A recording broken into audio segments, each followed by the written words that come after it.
A graça e a paz do nosso Senhor Jesus. Tudo bem, irmãos? Vamos continuar aqui no podcast número 4, Miqueias capítulo 7. Através desse podcast a gente termina a meditação rápida dentro do livro do profeta Miqueias.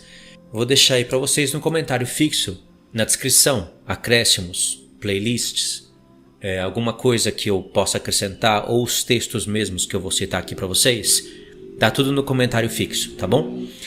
Miqueias 7, ele é a conclusão do livro e é muita coisa aqui que teria para falar. Eu vou resumir o máximo para a gente tentar fechar isso daqui próximo de 20 minutos. Não sei se eu vou conseguir, mas vamos lá. Miqueias 7 diz assim: Ai de mim, porque estou como quando são colhidas as frutas do verão, como os abiscos da vindima. Não há cachos de uva para chupar, nem figos temporãos que a minha alma deseja. Pereceu da terra o piedoso, e não há entre os homens um que seja reto. Todos espreitam para derramarem sangue, cada um caça o seu irmão com rede. As suas mãos estão sobre o mal e o fazem diligentemente. O príncipe exige condenação, o juiz aceita suborno, o grande fala dos maus desejos da sua alma, e assim todos eles juntamente urdem e tramam. O melhor deles é como um espinheiro, o mais reto é pior do que uma sebe de espinhos. É chegado o dia anunciado pelos teus sentinelas, o dia do teu castigo, aí está a confusão deles. Não creais no amigo, nem confieis no companheiro, guarda a porta da tua boca aquela que reclina sobre o teu peito.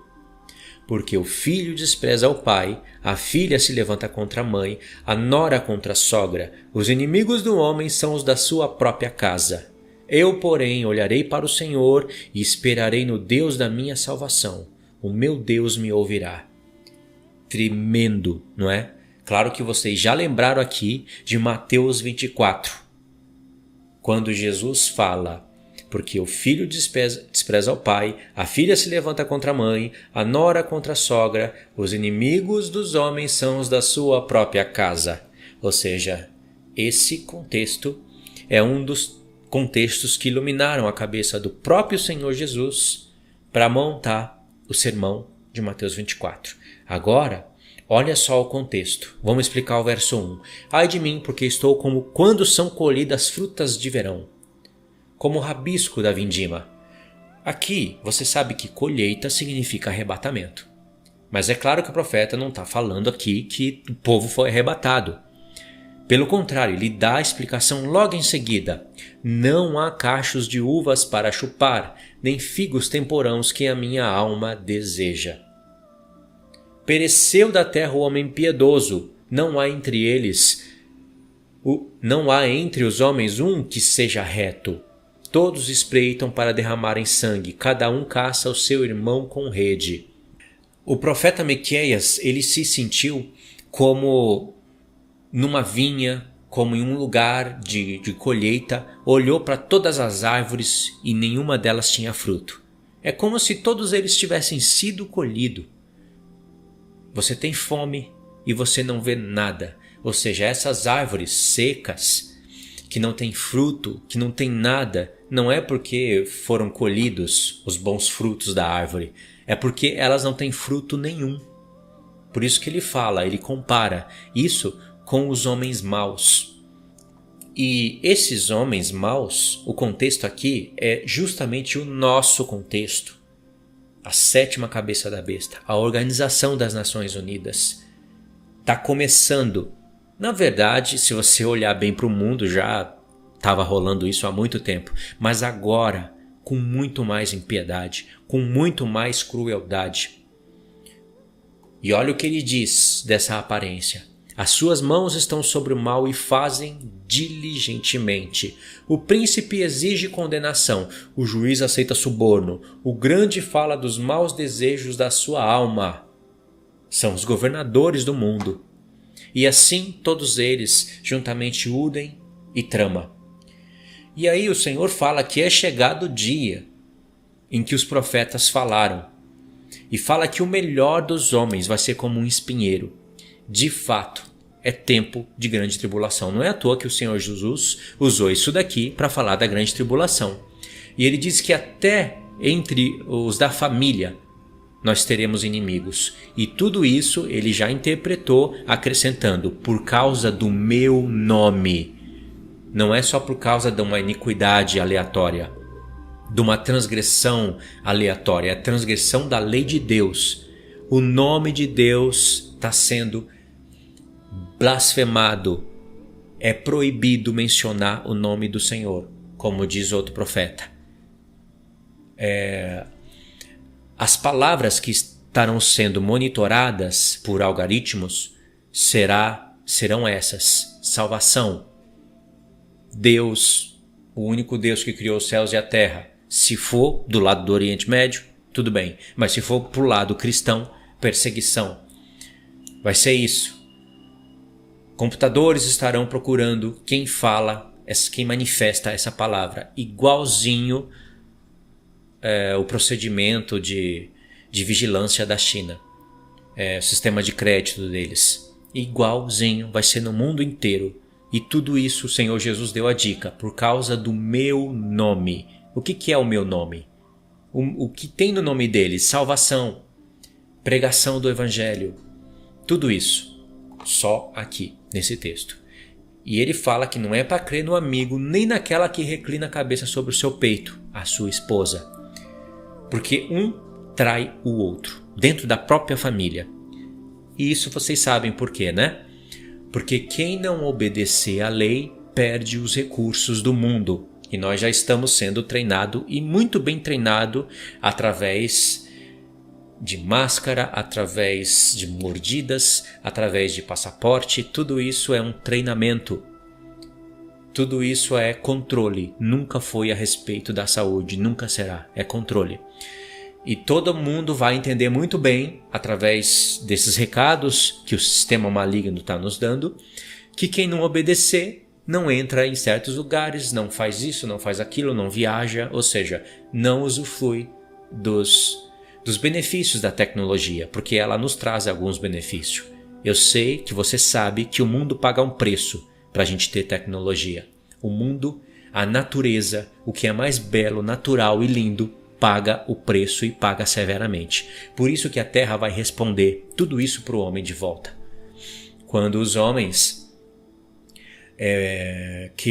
quererem as plantações, quererem chuva do céu e Deus acabar com tudo isso, com toque de trombeta, o derramamento da taça da ira de Deus. Os homens ferem a terra, ferem as águas, ferem tudo para ter energia e tecnologia.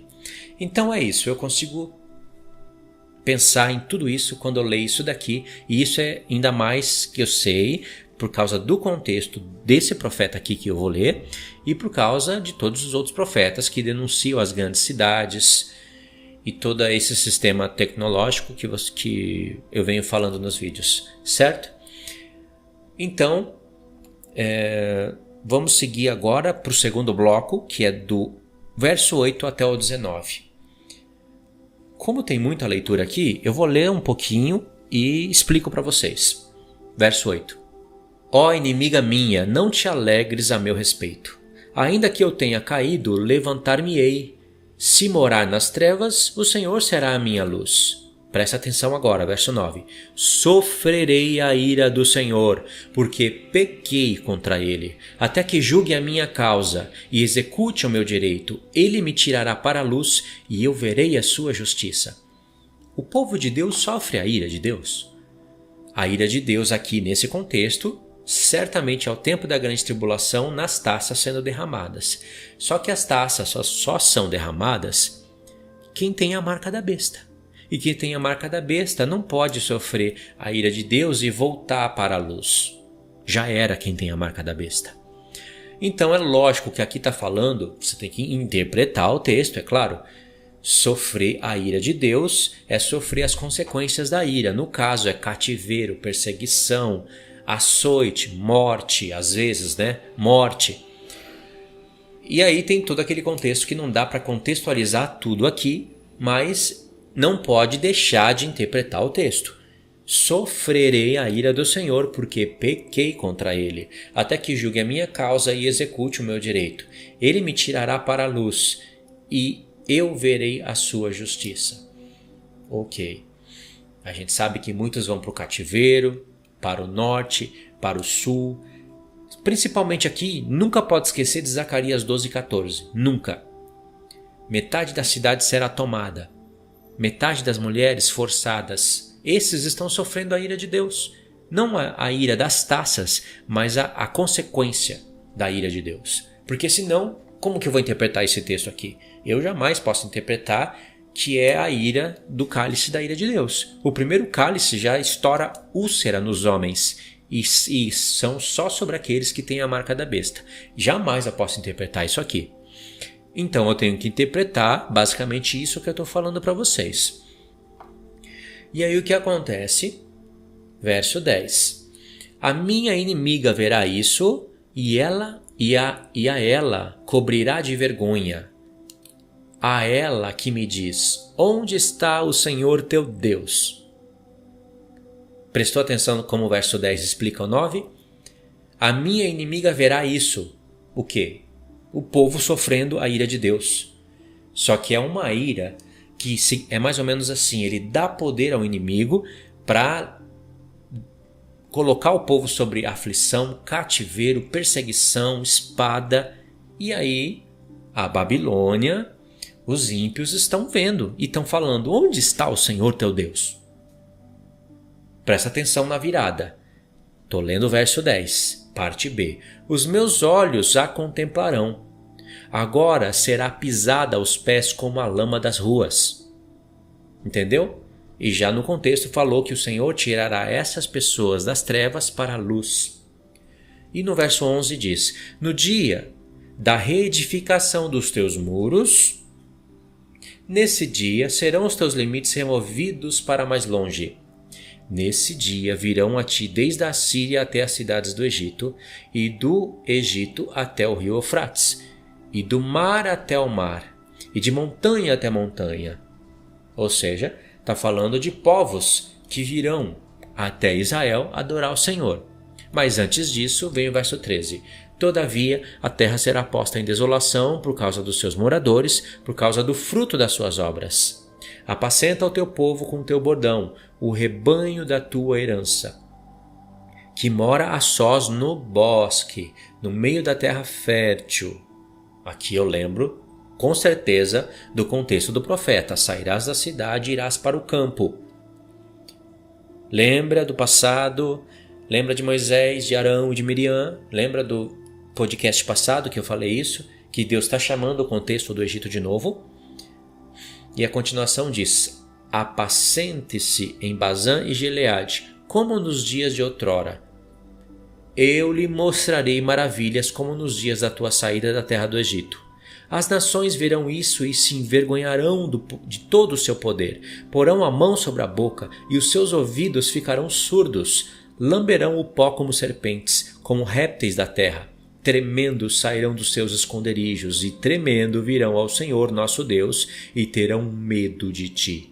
Quem, ó Deus, é semelhante a ti, que perdoas a iniquidade e te esquece da transgressão do restante da tua herança? O Senhor não retém a sua ira para sempre, porque tem prazer na misericórdia. Tornará a ter compaixão de nós, pisará aos pés as nossas iniquidades e lançarás todos os nossos pecados nas profundezas do mar.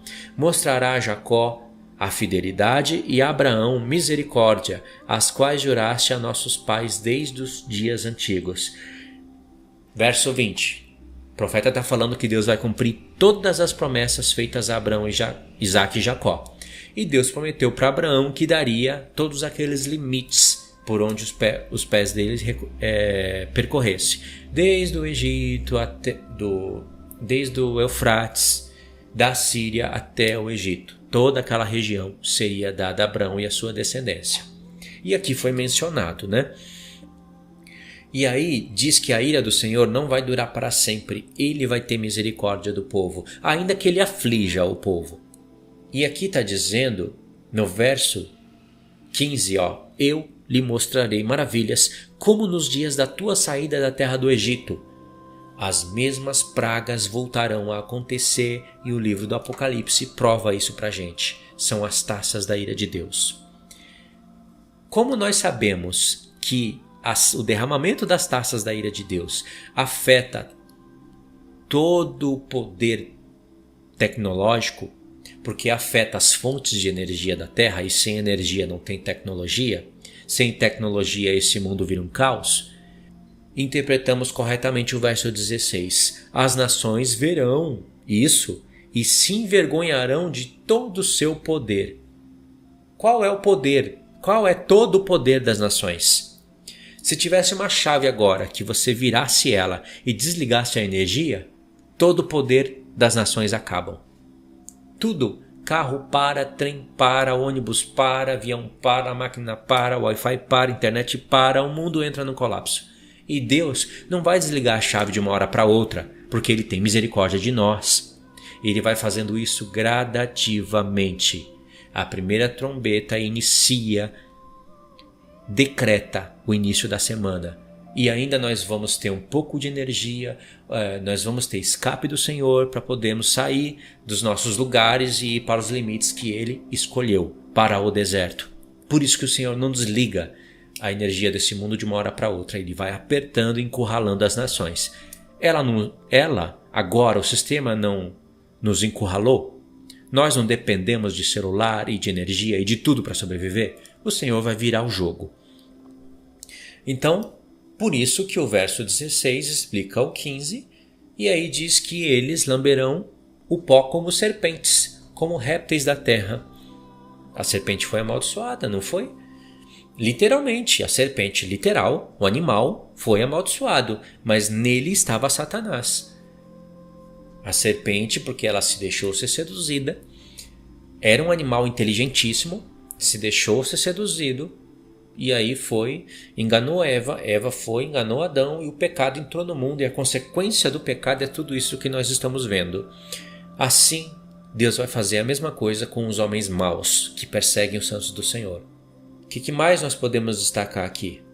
Bom, tem muitas coisas para destacar aqui. Aqui foi destacado o Egito e a Síria. E, nesse contexto, Deus falou que iria fazer sinais, como fez na terra do Egito. Nós sabemos que quando isso estiver acontecendo, a esposa estará indo para o deserto com asas de águia, e nós sabemos o que significa isso. Então vocês podem ler, para entender essa profecia aqui melhor, Isaías 11, do 11 ao 16. Deus vai falar dos sinais de abrir o mar, do povo ir para os limites estabelecidos, e lá vai aparecer o Eufrates e o Egito. Segundo texto, Isaías 19, do 18 ao 25, vai aparecer o Egito e a Síria abençoados no milênio. Duas das cabeças da besta, Egito e a Síria, vão estar convertidas ao Senhor, claro, como nações restantes. Isaías 27, do 12 ao 13, é onde ele fala que ele vai debulhar e colher o seu cereal desde o Eufrates até o Egito. Só dentro desse limite. Compreendeu? Então, para finalizar, eu queria que vocês olhassem aí o comentário fixo, a descrição, seguissem as playlists.